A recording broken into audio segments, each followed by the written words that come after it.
Hello again, I'm Jansen, lead designer of Reus, and I'd like to show you more gameplay footage of our game. We were very happy about all the feedback we received on the first video, so thanks a lot for that. If you missed out on the first video, you can click on the link below to see it. Before we go, take in mind that Reus is still work in progress and we're working hard to make the game as good as we can. Now, let's go back to our planet. Last time I've ended up with a small forest village, who had just started its first project. Now, I don't owe these humans anything and I can choose to completely ignore this project, but I like the way they're heading, so I'm going to help them. To complete this granary, this village needs to put 20 food in use to raise its population. The food in use slowly rises depending on the food available within the borders. This village has 3 food in use out of the maximum of 5 food available within the borders. This blueberry is giving this village 5 food, as you can see when I activate the data layer. One way to help them is to simply spam blueberries, but this is a slow and ineffective method. I'm not going to do that.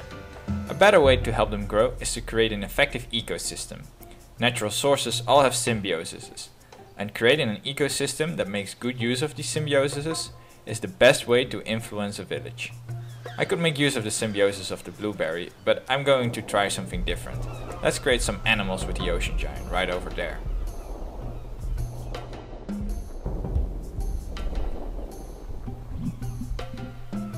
It seems I created some small animals, a nest of chickens.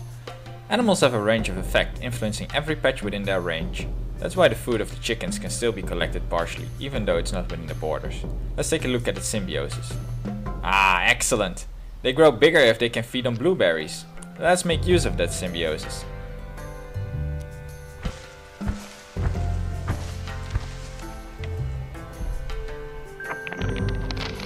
Great! The symbiosis is now active.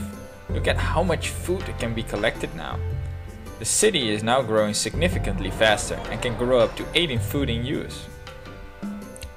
Of course, the game is not all about chickens and blueberries. You have foxes who prey upon rabbits and other chickens.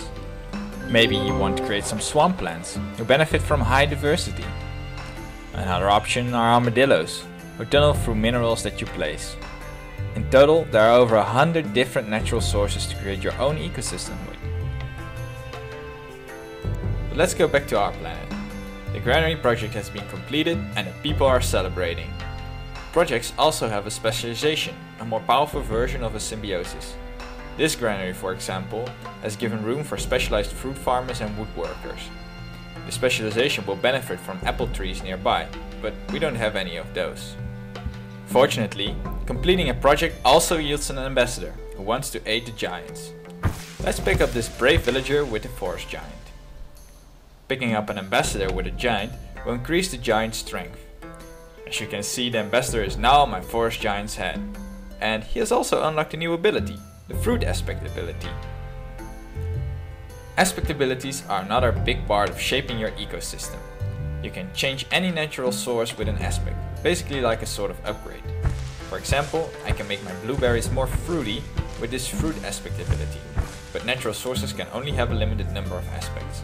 This blueberry can only have one, so let's see what happens.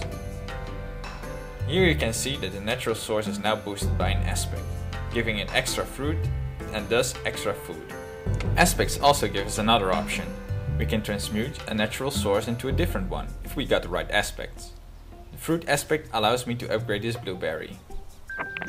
Ah, good! Apple trees. This will give a lot of food. The apple tree also has a different useful symbiosis that is directly activated. You can see the massive amount of food it's giving right over here. The chicken lost its symbiosis, however, since there's no longer a blueberry in range. We can simply fix this by placing a blueberry within animal range, right over here. Now there is a lot more food for the villagers to feast upon than there was before. And let's not forget that the specialization of the granary allows the villagers to get more out of that apple tree. With that, I will conclude this second video. I hope you enjoyed it. There are many other developments possible in Reus. Next time, I hope to show you more about how a common game would play, with different villages, goals and tactics. We're planning to release Reus in the second quarter of 2013 for PC. If you can't wait to discuss Reus, you can join the Reus forums with the link below. Thanks for watching.